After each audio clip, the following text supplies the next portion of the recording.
नमस्कार मंडळी, सर्वांना श्री स्वामी समर्थ.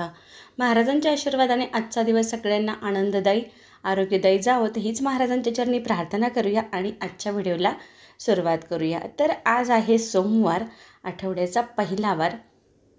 आज असते महादेवाच्या पिंडीवरती आणि जे महादेवांचं आसन मानलं जातं महामृत्युंजय यंत्र, यावरती महारुद्र किंवा लघुरुद्र यांचा जलाभिषेक सेवा सहज शक्य होत असेल, वेळ असेल तर महारुद्र अवश्य करा आणि जमत नसेल, वेळ नसेल तर लघुरुद्र तरी किमान दर सोमवारी करावा. ही महादेवाची अति उच्च कोटीची सेवा मानली जाते. आठवड्यातून किमान एकदा तरी प्रत्येक घरामध्ये व्हावी अशी ही सेवा असते. ह्याची फलश्रुती प्रचिती खूप खूप मोठी आहे.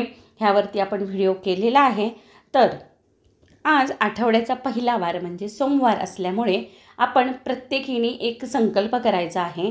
नाही, एक डायरीमध्ये नोंद करून ठेवायची आहे. जसं आपण प्रत्येक महिन्याचं नियोजन करतो, मग ते खर्चाचं असू द्यात किंवा कुठल्या सण समारंभाचं येणाऱ्या असू द्यात, त्याच पद्धतीनं आपण प्रत्येकीने, मग ती वर्किंग वुमन असू द्यात किंवा घरकाम करणारे होममेकर असू द्यात, ह्या प्रत्येकीने ना दर आठवड्याचं हे दर सोमवारी नियोजन करायचं आहे.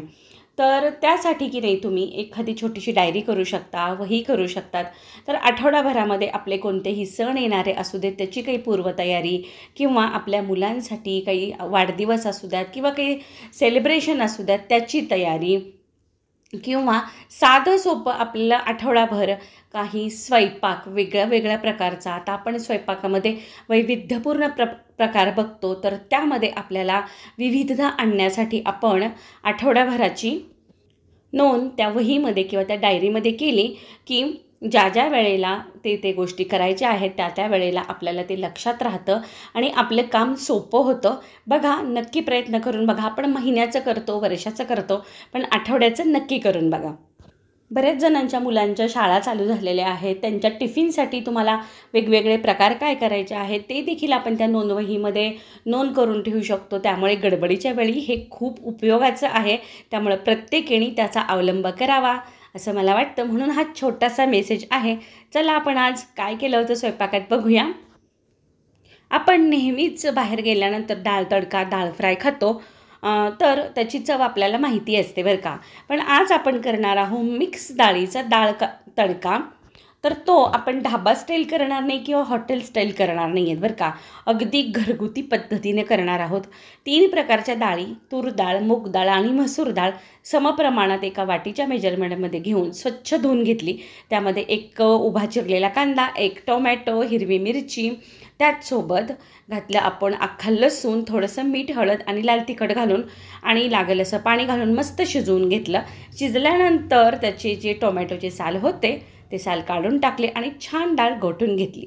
नंतर कढईमध्ये तेल गरम करून घेतलं. त्यामध्ये घातली मोहरी छान तडतडली की त्यामध्ये घालायचं अगोदर आपल्याला आलं लसूण पेस्ट. आता आपण सुरुवातीला नेहमी कांदा परततो, पण आज आपण थोडंसं वेगळी पद्धत केलेली आहे. अगोदर आलं लसूण पेस्ट परतून घेतलं. ह्याची चव देखील वेगळी लागते बरं का. आणि नंतर कांदा घालून तो छान परतून घेतलेला आहे. नंतर हळद, लाल तिखट, थोडीशी धने जिरे पावडर आणि गरम मसाला घातला. छान परतल्यानंतर त्यामध्ये घोटलेली डाळ घातली. लागेल असं गरम पाणी घालून घेतलं आणि चवीनुसार मीठ घालून घेतलेलं आहे. थोडंसं मीठ आपण डाळ शिजवताना देखील घातलेलं होतं, हे लक्षात ठेवायचं आहे. डाळ छान उकळत आली की त्यामध्ये बारीक चिरलेली कोथिंबीर घातली आणि कोथिंबीर घातल्यानंतर पण आपण छान डाळ उकळून घेतलेली आहे. त्याची चव उतरते डाळीमध्ये कोथिंबीरीची. आणि शेवटी घातलं आपण 1 चमचा बटर. आपण साजूक तूप देखील घालू शकतो जर आपल्याकडे बटर नसेल तर. ही साधी सोपी घरच्या चवीची डाळ बरं का, खूपच अप्रतिम लागते. त्यामुळे नक्की करून बघा. तर आता आज मी ताट वाढून दाखवलेलं आहे. हे आहे सोमवारचं जेवण. आज नैवेद्य म्हणणार नाही, कारण आपण गुरुवारचा जो नैवेद्य केला होता त्यामध्ये कांदा लसूणसाठी बरेच प्रश्न पडले होते, पण त्यावरती मी बोलणारच आहे. पण अगोदर आपण ताटामध्ये काय काय भरलेलं आहे किंवा वाढलेलं आहे ते बघूयात. तर मऊसूत चपात्या आहेत, त्यासोबत मी कांद्याचे स्लाईस ठेवलेत, भात आहे, डाळ तडका आहे किंवा डाळ फ्राय म्हणू शकतो, आणि आळूवडी आहे. ह्याचा व्हिडिओ आपल्या चॅनलवरती आहे. आणि त्याचसोबत शेंगादाण्याची वेगळ्या प्रकारची कांदा घालून केलेली चटणी आहे.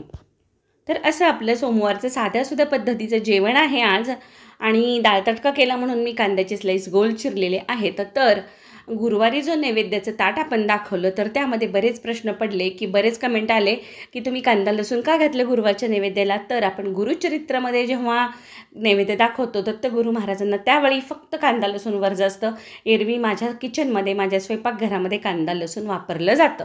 पण आपण जे आता 11 गुरुवारचा संकल्प करणार आहोत त्यामध्ये तर आपण कांदा लसूण वर्ज असा नैवेद्य करणार आहोत. त्यामुळे लवकरच आपण 11 गुरुवार कसे करायचे आणि त्याची पूजा मांडणी उपवास ह्याचा व्हिडिओ घेऊन येणार आहोत. पटकन चॅनलला सबस्क्राईब करा आणि शेजारची बेलघंटा देखील क्लिक करा. परत भेटून नवीन व्हिडिओमध्ये. सगळ्यांना श्री स्वामी समर्थ.